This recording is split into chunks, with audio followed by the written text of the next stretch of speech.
Shalom, selamat berjumpa bersama saya Frederikus Alventus di FLV Channel. Apa kabar semuanya? Semoga kita semua selalu dalam keadaan sehat walafiat dan selalu dilindungi oleh Tuhan yang Maha Kuasa. Pada video kali ini saya akan menyampaikan materi agama Katolik kelas 10 tingkat SMA KD 3.6, Kitab Suci dan Tradisi Sumber Iman akan Yesus Kristus. Secara khusus tema yang akan dibahas pada kesempatan kali ini yaitu Kitab Suci Perjanjian Lama atau yang biasa kita singkat dengan KSPL. Adapun tujuan pembelajaran pada kesempatan kali ini, pada akhir pelajaran siswa dapat pertama menjelaskan arti Kitab Suci Perjanjian Lama, kemudian kedua menjelaskan proses terjadinya Kitab Suci Perjanjian Lama, dan ketiga, menyebutkan bagian-bagian Kitab Suci Perjanjian Lama. Baiklah, pertama-tama kita terlebih dahulu memahami arti dari Kitab Suci Perjanjian Lama. Kitab Perjanjian Lama disebut juga dengan Kitab Iman bangsa Israel yang berisi perjanjian yang terdiri atas 46 kitab dalam agama Katolik dan 39 kitab dalam agama Protestan. Pertama, Kitab Suci adalah Kitab Iman. Ini yang harus kita pahami betul-betul. Karena apa? Karena kitab suci bukan buku sejarah atau bukan buku ilmu pengetahuan, tetapi kitab suci adalah kitab iman. Jadi apapun yang tertulis dalam kitab suci harus kita pahami dari sudut pandang kacamata iman. Kemudian kedua, perjanjian. Dikatakan sebagai kitab perjanjian karena berisi perjanjian Allah dengan manusia. Dan ketiga, lama, yaitu mewakili masa sebelum Kristus lahir, yaitu bangsa Israel. Kita terlebih dahulu melihat ini ada sebuah gambar gulungan kitab, yang mana ini adalah salah satu bentuk contoh kitab suci pada zaman dahulu, di mana kitab masih dalam bentuk gulungan, tidak seperti sekarang ini yang kitab sucinya sudah dalam bentuk buku yang kita sebut dengan Alkitab. Nah, kita akan terlebih dahulu memahami seperti apa proses terjadinya Kitab Suci Perjanjian Lama. Pertama, terkumpul dari aneka macam kisah. Kitab Suci berasal dari macam-macam kisah. Kisah-kisah tersebut awalnya hanya secara lisan.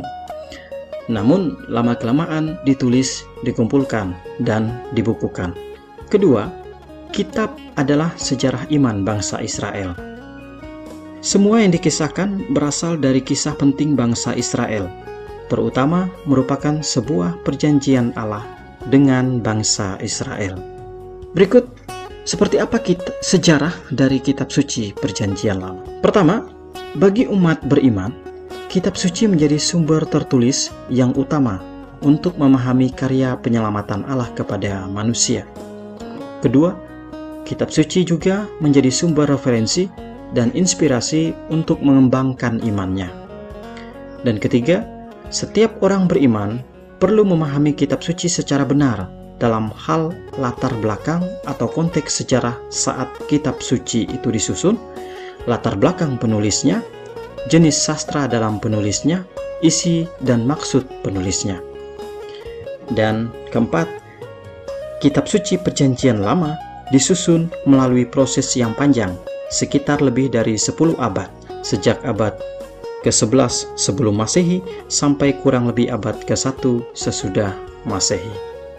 Baik, yang kelima, pada mulanya berupa kumpulan cerita-cerita tentang pengalaman bangsa Israel dalam hubungannya dengan sejarah bangsanya dan sekaligus peranan serta kehadiran Allah dalam seluruh perjalanan hidup mereka yang diceritakan kepada anak cucu mereka secara turun-temurun. Hingga suatu saat, ada orang-orang tertentu yang mendapat ilham Roh Kudus menyusun dan menuliskannya menjadi sebuah buku utuh seperti yang kita miliki sekarang ini. Kemudian kitab-kitab Perjanjian Lama pada awalnya ditulis dalam bahasa Ibrani. Tetapi setelah orang-orang Yahudi terusir dari tanah Palestina, mereka kehilangan bahasa aslinya. Banyak keturunan mereka yang tidak lagi bisa menggunakan bahasa Ibrani dan mulai berbicara dalam bahasa Yunani. Oleh karena itu, banyak di antara mereka membutuhkan terjemahan seluruh kitab Perjanjian Lama dalam bahasa Yunani. Maka pada masa pemerintahan Ptolemeus II tahun 285 sampai 246 sebelum Masehi, proyek penterjemahan dari seluruh kitab suci orang Yahudi ke dalam bahasa Yunani dimulai oleh 70 atau 72 ahli kitab Yahudi.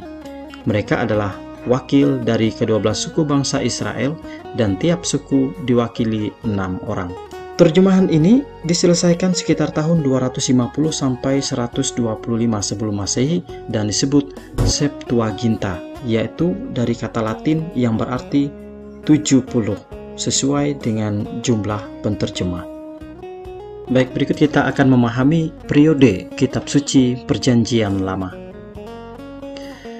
Perjanjian Lama mengisahkan tentang sejarah, yakni yang pertama adalah kisah penciptaan sampai Menara Babel, dan kedua, kisah Abraham sampai menjelang Yesus Kristus. Nah, kita akan melihat secara lebih detail periode-periode kitab suci Perjanjian Lama.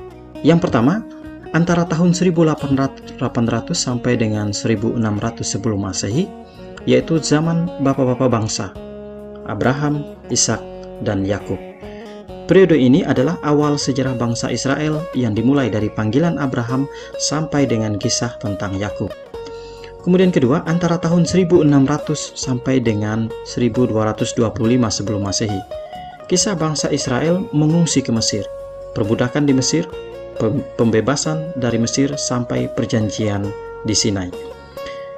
Ketiga, antara tahun 1225 sampai 1030 sebelum Masehi, perebutan tanah Kanaan dan zaman hakim-hakim.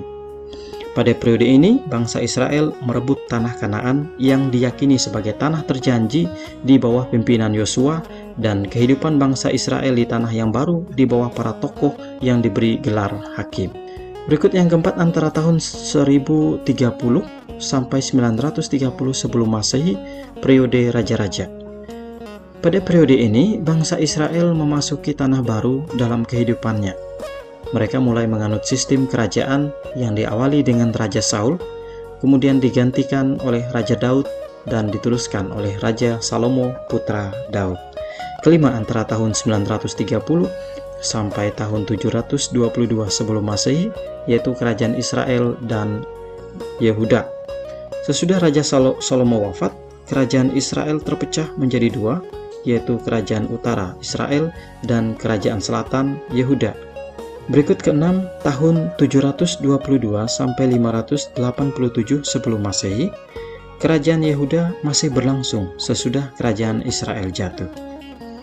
Kerajaan Yehuda atau Yuda masih tetap berdiri kokoh sampai akhirnya mereka dibuang ke Babylon pada tahun 587 sebelum Masehi. Berikut yang ketujuh, antara tahun 586 sampai 539 sebelum Masehi, yaitu zaman pembuangan Babylon. Orang-orang Israel yang berasal dari kerajaan Yuda hidup di pembuangan Babylon atau Babel selama kurang lebih 50 tahun. Kedelapan, antara tahun 538 sampai 200 sebelum Masehi, sesudah pembuangan, bangsa Israel diizinkan pulang ke tanah airnya oleh Raja Persia yang mengalahkan kerajaan Babylon. Kemudian 9, antara tahun 200 sampai 1 sebelum Masehi, pada masa ini ditulislah kitab-kitab seperti Daniel, Ester, Yudit, Tobit, 1-2 Makabe, Sirak, dan Kebijaksanaan Salomo. Baik, berikut kita akan membagi kitab suci Perjanjian Lama. Pertama, kitab Pentateuch atau Taurat Musa, yang terdiri atas kitab Kejadian, Keluaran, Imamat, Bilangan, dan Ulangan. Kemudian kedua, kitab-kitab sejarah, yaitu Yosua, Hakim-Hakim, Rut, 1-2 Samuel, 1-2 Raja-Raja, 1-2 Tawarik, Esra, Nehemia, 1-2 Makabe, Tobit, Yudit, dan Ester. Kemudian ketiga, kitab-kitab kebijaksanaan dan sesembahan atau pujian, terdiri atas kitab Ayub, Mazmur, Amsal, Pengkhotbah, Kidung Agung, Putra Sirak, Yoel, dan Amos. Dan keempat, kitab-kitab kenabian atau para nabi, yaitu Yesaya, Yeremia, Ratapan, Yeremia, Baruk, Yehezkiel, Daniel, dan Hosea. Baik, kita akan melihat secara lebih detail bagian-bagian dari kitab suci perjanjian lama. Yang pertama adalah kitab Pentateuk atau Taurat Musa. Terdiri atas kitab Kejadian. Nah, di dalam kitab Kejadian berisi refleksi iman tentang asal-usul dan tujuan kehidupan di muka bumi, terutama asal-usul bangsa Yahudi, bahwa nenek moyang mereka adalah yang terpilih, Adam, Nuh, Abraham, Ishak, dan Yakub. Lalu yang kedua adalah kitab Keluaran, refleksi iman tentang terbentuknya Israel sebagai umat Allah, yakni ketika mereka keluar dari perbudakan di Mesir. Dan yang ketiga adalah kitab Imamat, yaitu dalam perjalanan dari Mesir ke Kanaan, umat Israel banyak bertemu dengan kaum bangsa lain yang berbeda budaya dan keyakinan. Maka Allah lewat Musa membuat banyak aturan tentang peribadatan atau liturgi dan hidup bersama sebagai komunitas. Berikut yang keempat adalah kitab Bilangan, yaitu tema utama Bilangan adalah angka. Sebab Musa membuat sensus penduduk Israel, jumlah laki-laki yang bisa berperang ada berapa, jumlah anggota tiap 12 suku Israel, jumlah imam, jumlah prajurit, jumlah ternak, dan lain-lain. Dan yang kelima adalah kitab Ulangan, yaitu kitab yang ditulis Musa menjelang kematiannya tahun 1405 sebelum Masehi. Dalam perjalanan selama 40 tahun, ada banyak angkatan muda yang lahir dalam perjalanan. Mereka tidak tahu tentang Paskah pertama, malam sebelum pembebasan, kisah dramatis penyeberangan Laut Merah. Maka Musa mengulangi lagi cerita-cerita itu secara singkat untuk mereka agar mereka mengetahui bagian dari sejarah panjang nenek moyang mereka. Yang kedua, yaitu kitab sejarah, berisi fakta sejarah awal mulanya kerajaan atau bangsa Yahudi. Meskipun kitab ini tetap merupakan refleksi iman, namun fakta sejarahnya memang nyata dan dapat dikonfirmasi dengan banyak literatur. Kemudian ketiga, kitab kebijaksanaan atau sesembahan atau pujian. Di dalamnya ada kitab puisi, Mazmur, Amsal, Kidung Agung. Isi pokoknya adalah doa, pujian dalam bentuk puisi dan lagu atau mazmur, juga nasihat-nasihat bijaksana untuk menuntun umat Israel agar tetap setia kepada Allah. Dan yang keempat, kitab para nabi.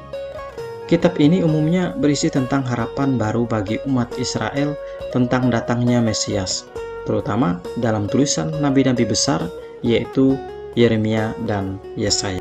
Berikut kanonisasi kitab suci dan kitab Deuterokanonika. Kata kanon berasal dari bahasa Yunani, kanon, yang artinya norma, ukuran, atau pedoman. Kitab-kitab yang terdapat dalam kanon disebut kitab-kitab kanonik. Kitab-kitab yang diakui sebagai kanon tersebut diakui resmi sebagai kitab suci dan dijadikan patokan atau norma iman mereka. 7 kitab tambahan yang dikenal oleh gereja sebagai kitab Deuterokanonika termasuk kanon yang kedua, yang artinya kira-kira disertakan setelah banyak diperdebatkan, antara lain kitab Makabe, Sirak, Kebijaksanaan, Yudit, Tobit, Baruk, Surat atau Ratapan, Yeremia, dan tambahan kitab Daniel dan Ester. Jadi gereja Katolik mengakui ada 46 kitab dalam perjanjian lama, sedangkan gereja Protestan mengikuti orang Yahudi, yaitu hanya mengakui 39 kitab. Jadi perbedaannya yaitu pada kitab Deuterokanonika. Baik, berikut adalah soal-soal latihan untuk semakin memperdalam pemahaman kita tentang kitab suci perjanjian lama. Demikian yang bisa saya sampaikan berkenaan dengan kitab suci perjanjian lama. Harapan saya agar dengan materi ini kita semakin memahami dan memperdalam tentang kitab suci perjanjian lama yang mana menjadi pokok dasar iman Kristiani. Baik, akhir kata saya ucapkan terima kasih untuk kita semua. Tuhan Yesus memberkati.